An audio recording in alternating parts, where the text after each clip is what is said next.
अस्सलाम वालेकुम।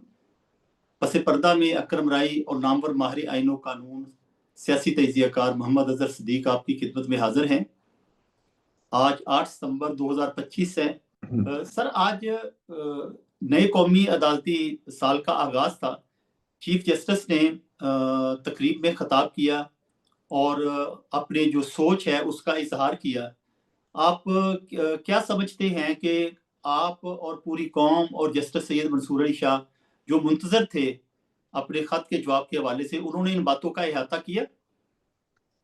अब बहुत शुक्रिया अकरम शेख साहब। बड़ा अपना भड़कता हुआ धड़कता हुआ ये मौजू आपने उठा लिया है और इसका जवाब तो देना बनता है और जवाब भी हमें देना चाहिए। आपको याद होगा कि 26वीं आईनी तरमीम लाने से पहले एक बयानिया बनाया गया। जनाब अदालतें यहाँ उसको नोटिस लेती हैं और जनाब वक्त सारा अदालतों का इसमें जाया हो जाता है। तो एक सवाल है बराह रास्त चीफ जस्टिस ऑफ पाकिस्तान से, इससे पहले जस्टिस काजी फायद ईसा भी अगर साथ मिला लें आप, क्या उसको नोटिस इन्होंने तो लिए नहीं, तो उसका क्या नतीजा क्या मिला? क्या केसेस सारे डिसाइड हो गए फौजदारी? क्या दीवानी मामलात में लोगों को दहलीज पे आकर इंसाफ मिल गया? उसका जवाब तो बहुत बड़ा ना है। यानी आज भी गुफ्तगू वकला में ये होती रही है और बड़ी जेन्युइन बातें हैं कि ये जो कुछ भी आपने किया है, वॉट एवर इट इज, जिस तरह भी था, आप जो बयानिया बनाया था वो बयानिया तो धड़म से नीचे गिर गया। तनख्वाहें बढ़ गई, मुराद बढ़ गई, जजेस ठोसना कहते हैं या क्या कह रहे हैं, भर्ती करना कहते हैं कि आपने 25 जज भर्ती कर लिए। फिर आपने 2 एडहाक भी लगाए थे, वो भी याद होगा आपको, जस्टिस तारक मसूद और जस्टिस मदर आलम मियां खेल। उससे क्या हुआ? क्या वहां छुट्टियां मनवाई गई? कहा गया फरवरी में जनाब जजेस आ गए, तो फरवरी से लेकर 3 महीने की छुट्टी, 2 महीने की छुट्टियां सितंबर आ गया, तो ये बता दें जरा जून तक क्या किया, जून में क्या किया, क्या कारकर्दगी है आपकी? यानी ये वो एक साहिल पकड़ा है, वो साहिल का भी पता कोई नहीं है कि वो साहिल कहाँ से आ गया। साहिल को अंदर बैठा के उससे इफ्तिताह भी कराया गया, वो देखा होगा आपने, फैसिलिटेशन सेंटर का। पता नहीं, मुझे नहीं पता, मैंने तो शक्ल से नहीं जानता, लेकिन लोगों को ये पता होना चाहिए कि वो साहिल कौन है, कहाँ, उसका क्या मसला था। उसके गले में हार भी पहना दिया गया, उसको एक गुलदस्ता भी दे दिया गया कि पता नहीं इसे इंसाफ का क्या होना। यानी ये क्या बेवकूफ बनाने वाली बातें लोगों के जहनों में आ रही हैं कि इससे क्या होगा? आम आदमी के हवाले से बताएं क्या है, तो मैं बताता हूँ, दरवाजे बंद हो गए आम आदमी के। यहाँ पर पर्चा दर्ज कराना हो, चीज सिर्फ सवाल है, दरखास्त देने जाए सेशन का अपना पर्चा दर्ज हो जाता है। आप आए जनाब सेशन कोर्ट में, सेशन कोर्ट में वकील करेंगे ना, अपने आप थोड़ा होना है। ये निजाम जो था, अब ये अब तो आपको जजेस ज्यादा आगे, फिर क्या है, नहीं होना। वो बेचारा हाई कोर्ट आएगा, हाई कोर्ट नहीं हो सका, सुप्रीम कोर्ट जाएगा, अपना फर्ज करें इन्वेस्टिगेशन चेंज करने की दरखास्त है, कोई चले बिजली का कनेक्शन लेना है आपने, अब आगे आते हैं जरा, आपको तनख्वाह नहीं मिल रही, पेंशन नहीं मिल रही, तो आप बरह रास्त हाईकोर्ट नहीं आ सकते, दरवाजे बंद कर दिए आपने। आप जाएं पहले ग्रीवेंस रेडरेसल कमेटी के सामने, धक्के खाएं पहले सरकारी महकमे के सामने, उसके बाद आइएगा हमारे। हम बाबू लोग हैं, ये बाबू का तरीकाकार है। ये अदालतें पहले होती थी कि बाबुओं के चंगल से छुड़ाती थी, ब्यूरोक्रेसी के रहमो करम पे नहीं छोड़ती थी। अब क्या है, ब्यूरोक्रेसी के रहमो करम पे छोड़ दिया आपने लोगों को।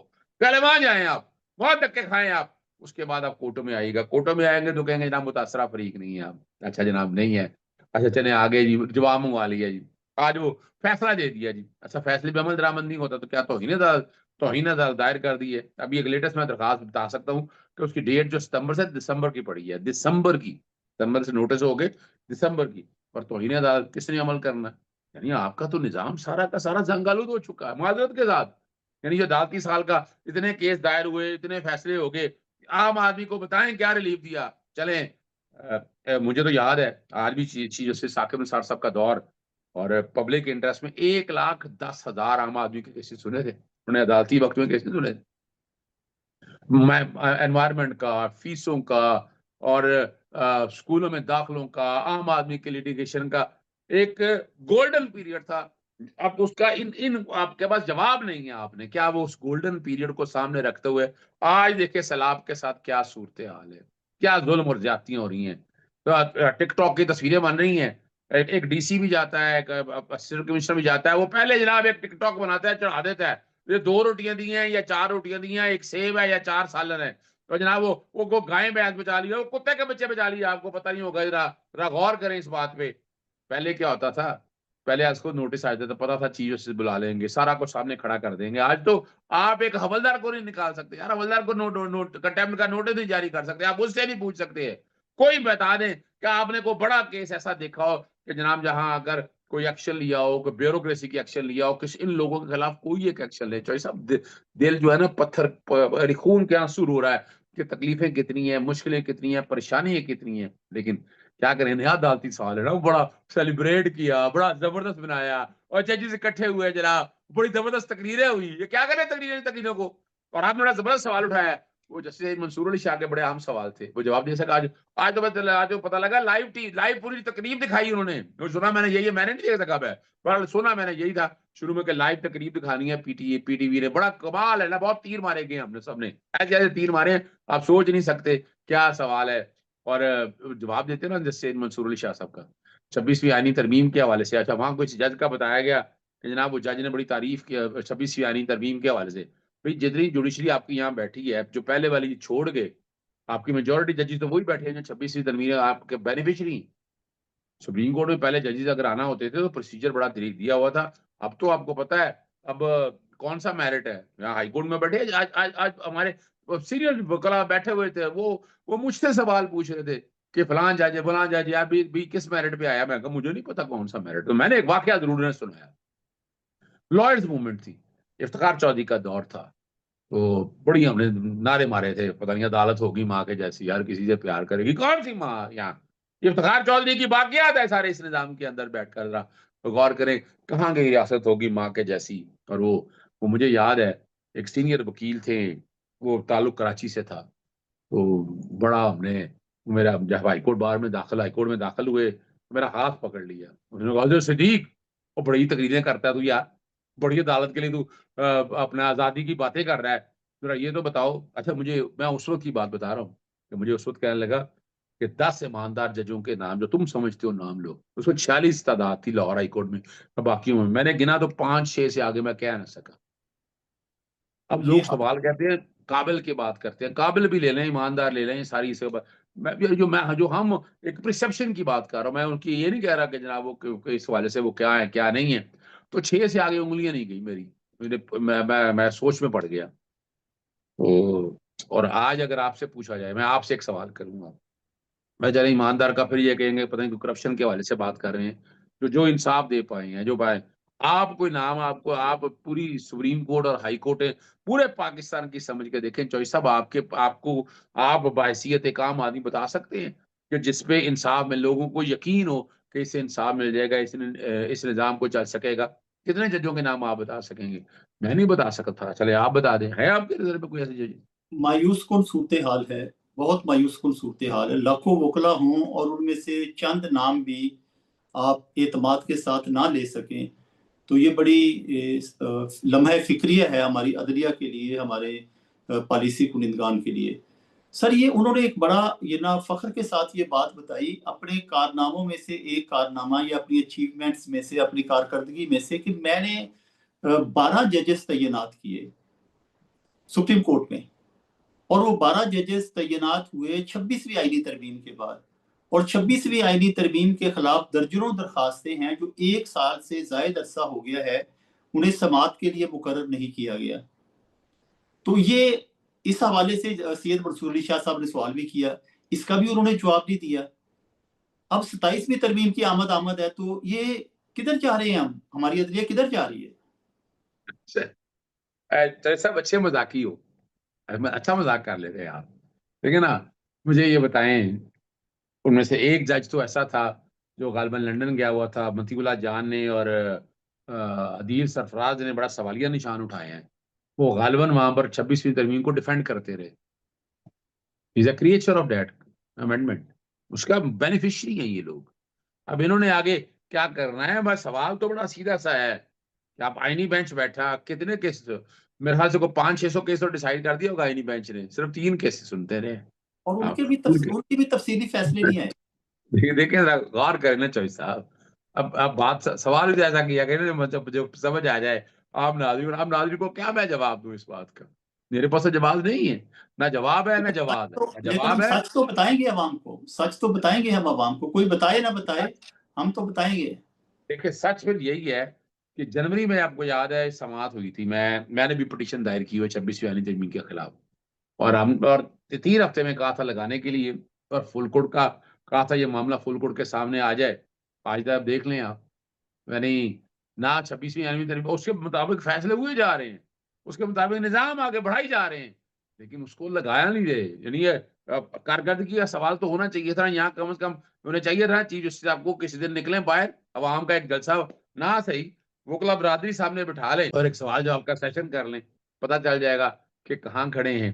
तकाज़ा यही है, हम भी तकाज़ा यही कर रहे हैं कि 26वीं तरमीम के केसेस फौरी तौर पर मुकर्रर किए जाएँ, उनको मेरिट के ऊपर डिसाइड किया जाए, ताकि जल्द अज़ जल्द उनका फैसला हो सके, और वो 26वीं ये ना हो कि 27वीं तरमीम आ जाए, उसे वो तरमीम आनी है, और वो भी ज़िक्र करेंगे प्रोग्राम के दूसरे हिस्से में नवंबर क्यों अहम है। और लेकिन अभी 26वीं तरमीम से आप निकल तो सकें। 26वीं तरमीम के मामलात से आप 27वीं तरमीम आने से पहले उसका मसला तो सेटल कर लें, सॉर्ट आउट तो कर लें उन सारी चीज़ों को। ये है सोचने वाली बातें, लेकिन लग यही रहा है कि शायद हम उस तरफ बढ़ना नहीं चाह रहे, या हम देखना नहीं चाह रहे। हम आँखें बंद रखना चाहते हैं। हम चीज़ों को सबको कारपेट के नीचे दफनाना चाहते हैं या मिट्टी में दफन करना चाहते हैं। हम शायद इन चीज़ों की तरफ ज़्यादा चले गए हैं। ये सोचने की बात है। सर ये पहले से ये तस्वर किया जाता था पाकिस्तान में, खास तौर पे वकला तहरीक के बाद, कि जो पाकिस्तान बार कौंसिल है, सुप्रीम कोर्ट बार है, हाई कोर्ट बार्स हैं, ये एक मुहतसब का किरदार अदा करती हैं अदलिया के लिए, और मुआशरे के लिए भी एक उम्मीद की किरण जगाती हैं। लेकिन आज की तकरीब में पाकिस्तान बार कौंसिल के नुमाइंदे, vice chairman Pakistan bar council और सुप्रीम कोर्ट बार एसोसिएशन के प्रेसिडेंट ने जब अपने खिताबात किए, तो ऐसे लग रहा था कि जैसे Pakistan bar council, supreme court bar association, हुकूमत और चीफ जस्टिस पाकिस्तान एक ही पेज पर हैं। 26वीं आईनी तरमीम का वो सेहरा खुद अपने सर पे बांध रहे थे, उसकी तारीफो सना कर रहे थे, जबकि वो सब जुडिस मामला है। अच्छा, बड़ी ज़बरदस्त बात बता दी आपने। सवाल ही में जवाब है कि 26वीं आईनी तरमीम के खालक जो हैं, जो क्रिएटर हैं, जो क्रिएचर हैं, जिन्होंने 26वीं आईनी तरमीम को लेकर शुरू किया, यानी पाकिस्तान बार काउंसिल में तादाद ज़्यादा इस वक़्त जो है, वो जिस ग्रुप की है, उसका ताल्लुक पाकिस्तान पीपल्स पार्टी और नून लीग से है।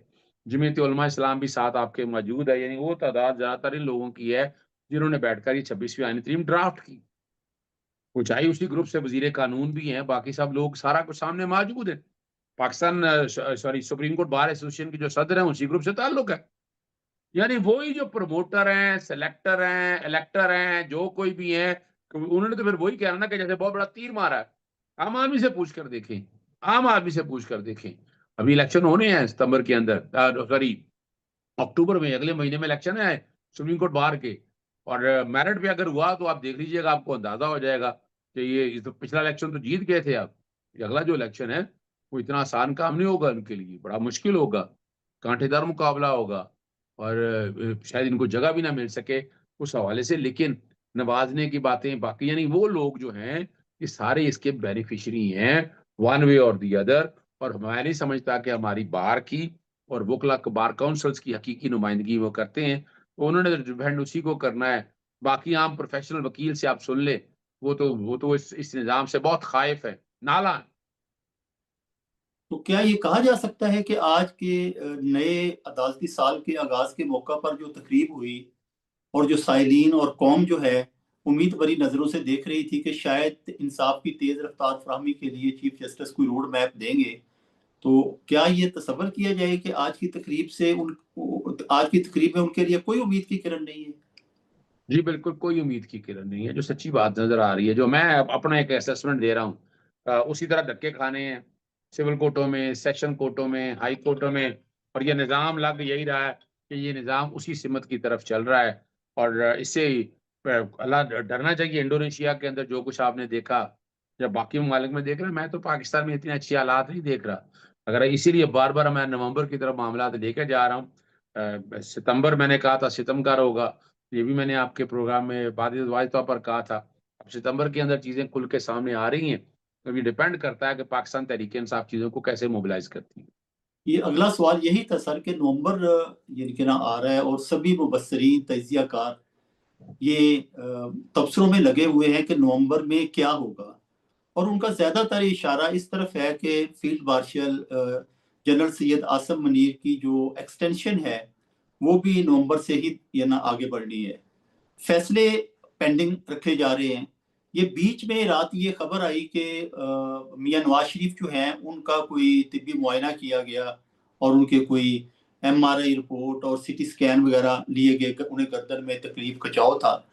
तो यानी कि ना ये खबर ऐसी जो होती है, पहले तो इसको ये ना अंडर द कारपेट रखा जाता था, रात ये खबर भी बकायदा बताई गई मीडिया को। ये आप किस तरह मामला को जाता हुआ देख रहे हैं? क्या देखिए कोई लेकिन सर देखिए, अब सियासी जमातों को फैसला करना है। पीडीएम की हुकूमत ने जो मुआशी हालात मुल्क की बेहतर करनी थी, नहीं कर सके। उन्होंने आम आदमी को इंसाफ देने के हवाले से हालात बनाने थे, वो नहीं कर सके। महंगाई खत्म करनी थी, नहीं कर सके। डॉलर की कीमत लेके आनी थी, नहीं कर सके। सैलाब के रोकथाम के हवाले से अब क्या कहना है, कुदरती आफत है, उसको भी बेहतरीन तरीके से मैनेज और कंट्रोल नहीं कर सके। हाँ, अखबारों में इश्तिहार आते रहे, टिकटॉक बनती रही, ये सारी नुमाइशी प्रोग्राम सारा चलते रहे, लेकिन अगर कारकर्दगी अगर देखें, 3.5 सालों की इनकी कारकर्दगी जब से इमरान खान साहब को गिराया है, तो 3.5 सालों की कारकर्दगी निगरान हुकूमतें भी नहीं की थी, इन्हीं के पल्ले डालनी है। तो 3.5 सालों की कारकर्दगी देखें तो वो तो चले माइनस तो ना मैं कहूँ, चले 10 से नीचे है, 10% से नीचे नजर नजर आ रही है कि कारकर्दगी यहाँ बैठी हुई है। तो अब क्या करना है? अब इनके पास तो है नहीं। अब तो आवाम सड़कों पे आज भी निकले, 2-3 लाख आदमी सड़कों पे निकल आ जाए, और उस 2-3 लाख आदमी का एडवांटेज ये होगा कि यह गवर्नमेंट ठहरना मुश्किल हो जाएगा। पर सवाल बड़े आम उठते हैं, बहुत से आम इदारों में आम मुलाकातें होनी है, वो मुलाकातें हो नहीं रही। कोई कॉन्फ्रेंस या आपस में इंटरनल होनी है, वो हो नहीं रही। अब नजर यही आ रहा है कि ये नवंबर से पहले पहले 3 बातें मैं आपके सामने रख, एक तो मैंने आपको पहले भी कहा था कि ये गवर्नमेंट गिरेगी, तब्दील होगी, या क्या होना है। अब शहबाज शरीफ ने जितना काम लेना था वो ले लिया। मुलाजिम से जितना भी काम लेना होता है उतना ही करना होता है। मुलाजमत तो फिर मुलाजमत ही है ना जी, जितना मर्जी आप कह लें। अब उससे आगे अगला लाएमल है, मोहसिन नकवी को आगे लेके आना है, उसको वजारत देनी है, टेक्नोक्रेट गवर्नमेंट बनानी है। क्या ये एक्सेप्टेबल होगी इस निज़ाम को? कौन इस पर यकीन करेगा? ये सवाल बहुत ही अहम है कि कौन यकीन करेगा इस सारे निज़ाम के ऊपर, और इसको फैसला करना पड़ेगा कि कैसे हम इन चीज़ों को लेकर चलें। सिर्फ यही बात नहीं खत्म होती, बात आगे भी चलती है कि, और वो हम बार बार कह रहे हैं कि नवंबर में या तो रेटिफिकेशन होगी, यानी 3 सालों को general field marshal Syed Asim Munir साहब का, कि जनाब वो अपना चूंकि कानून में तरमीम होकर 5 साल हो गया कि फर्स्ट अपॉइंटमेंट 5 साल के लिए होगी, तो ये पहली अपॉइंटमेंट 5 साल के लिए होगी। और या दूसरी पॉसिबिलिटी भी ने आपके सामने रखी थी कि चलें फर्जी नवंबर में खत्म हो रहा है तो आगे एक्सटेंशन हो। अब एक्सटेंशन काबिल कबूल है या नहीं, इदारे के अंदर से क्या मामला है, बाकी जगहों से ये आने वाले दिनों के अंदर पता चल जाएगा। या 27वीं आनी तरमीम के जरिए office to hold another office, यानी अपना ना जो है कोई दूसरा ओहदा जो है कॉन्स्टिट्यूशनल पोस्ट संभाल सकती है, उसके लिए या कानून साजी की जाएगी, आइन में कोई तरमीम की जाएगी। इसे 27वीं तरमीम की तरफ लोगों की बहुत ज्यादा नजरें मौजूद है। तो बहुत से अहम सवाल हैं जो आने वाले दिनों में आपके सामने आएंगे, फैसले करने होंगे। फैसले कर पाएंगे नहीं कर पाएंगे, वो अपनी जगह मौजूद है। लेकिन नवंबर हम बार बार कहते हैं, इमरान खान साहब को जेल में रखना मुश्किल ही नामुमकिन होगा, आपने देख लिया। और हमें एहतजाज करना है। मेरे पास कुछ लोग आए थे, मैंने सॉरी पाकिस्तान तहरीक इंसाफ के कुछ लोग, तो मैंने उन्हें यही बताया कि लीगल स्ट्रेटजी आपकी कामयाब नहीं है, आपकी पॉलिटिकल स्ट्रेटजी कामयाब नहीं है, आपकी सोशल स्ट्रेटजी कामयाब नहीं है। इस तरफ सोचें, फ्रंट लाइन से खेलने, एग्रेसिव होकर सामने आए। जब आप सामने आएंगे तो आपको नताइज नजर आ जाएंगे। मगर आप इस तरह कहा जाए तो, इसलिए नवंबर जो है मुझे बहुत अहम नजर आ रहा है। सड़कों पे लोग नजर आ रहे हैं, बाकी जगहों पे नजर आ रहे हैं, और वहीं आपको अंदाजा हो जाएगा कि क्या क्या चल रहा है, दाल रोटी किस भाव बिक रही है। और नवंबर सिर्फ इस कॉन्टेक्स्ट के हवाले से भी, सियासी दर्जा हरारत से भी, अभी आपने देखा कि कोयटा में हड़ताल कितनी कामयाब हुई है, वो भी आपने अंदाजा लगा लिया है कि लोग अब सड़कों पर निकलने के लिए तैयार बैठे हुए हैं। और कब निकलते हैं ये आप देखें। ये मरी कॉन्फ्रेंस के बाद ये समझा जा रहा था, तजियाकार कह रहे थे कि मामला सारे समेट लिए गए हैं, तय पा गए हैं। लेकिन मरी के बाद भी अब हम ये ना नून लीग ने दानिस्ता या ना दानिस्ता या पॉलिसी के तौर पे अभी तक बरकरार रखा है। इस अबहाम के पीछे क्या कहानी है? इसके ऊपर तजियाकार खोज में लगे हुए हैं। आपकी क्या इसके ऊपर तजिया आपका? अच्छा देखिए, मैंने आपको बात वजह ये बताई थी कि पाकिस्तान मुस्लिम लीग नून या पीपल्स पार्टी सियासी जमात है, उसे लोगों में रहना है। अब लोगों में उनकी पज़ीराई तकरीबन खत्म हो चुकी है। खत्म से मुराद है बहुत नहीं चले, खत्म ना से कम हो चुकी है। अब वो बयानिया नया बनाना है, बयानिया नया बनाने के लिए ये बताया जाएगा एस्टेब्लिशमेंट से लड़ाई है, हम अपनी ला रहे हैं, हम अपना तरीका लेके चल रहे हैं, हम ये करेंगे। दूसरी तरफ एस्टेब्लिशमेंट बैठी हुई है, उसने फैसला करना। और मैं बार-बार आपके सामने कहा करता था कि ये एस्टेब्लिशमेंट दाएँ हाथ खड़ी है, दरमियान में सियासतदान है, उल्टे हाथ आपकी जुडिशरी खड़ी है। एस्टेब्लिशमेंट जब सियासतदान के साथ मिल जाए तो जुडिशरी कॉर्नर हो जाती है। जुडिशरी अगर सियासतदान को मिल जाए तो एस्टेब्लिशमेंट कॉर्नर हो जाती है। इस दौर में तीनों एक ही पेज के ऊपर, तीनों 2 इदारे हैं, तीनों जो आप जो भी ये मेरी अपनी एक सोच है कि तीनों एक ही जगह खड़े हैं। जब तीनों एक जगह खड़े हैं तो कोई खास नहीं सकता, हिल नहीं सकता। तो सेल्फ अकाउंटेबिलिटी के हवाले से बातें आएँगी कि सेल्फ अकाउंटेबिलिटी यहाँ क्या होती है। लोगों को अदालतों में इंसाफ की उम्मीद नहीं है, लोगों को इदारों पे इंसाफ की उम्मीद नज़र नहीं आती है। लोग अब यही समझे बैठे हैं कि आगे क्या करना है, उन्होंने ही फैसला करना है। ये अब आपका आने वाला मौजूदा जो आने वाला निज़ाम है, जो सिनेरियो है, वो तय्युन करेगा कि आगे चीज़ें कैसे चलनी है। बज़ाहिर नज़र यही आ रहा है कि हालात कोई इतने अच्छे नहीं हैं। और अगर इन्होंने ना सँभला, तो मैं तो डर लगता है कि खुदा ना ख़ास्ता कहीं वो इन्कलाब की जो बातें हो रही हैं या एहतजाज की बातें हो रही हैं, किसी उस तरफ ना निकल जाए। उससे पहले ये समेट लें। लेकिन जो इनकी दाल-रोटी जो है ना, ये बयानिया जो बीच में बता के कि हम एस्टेब्लिशमेंट के खिलाफ हैं, एक एस्टेब्लिशमेंट नहीं एंटी एस्टेब्लिशमेंट है, ये कोई नहीं है। ये दिखावे के लिए ये सारा कुछ करते हैं। हकीकी इस हवाले से अगर जंग लड़ी है तो वो इमरान खान ने लड़ी है, इन लोगों ने नहीं लड़ी है। मोहम्मद अज़हर सिद्दीक साहब के इन्हीं अल्फाज के साथ कि अवाम मायूस हैं, इंसाफ की उन्हें कोई उम्मीद नज़र नहीं आ रही है, खदशा है कि हालात बिगड़ ना जाएं और इंडोनेशिया की तर्ज पर अवाम सड़कों पर ना निकल आए। ये हमारे अरबाब इक़्तिदार के लिए लम्हा फ़िक्रिया है कि वो अपने तर्ज अमल पर नज़रसानी करें। इजाज़त दीजिए, अकरम राई को और मोहम्मद अज़हर सिद्दीक को कल नए मौज़ूआत के साथ आपकी खिदमत में दोबारा हाज़िर होंगे। खुदा हाफ़िज़।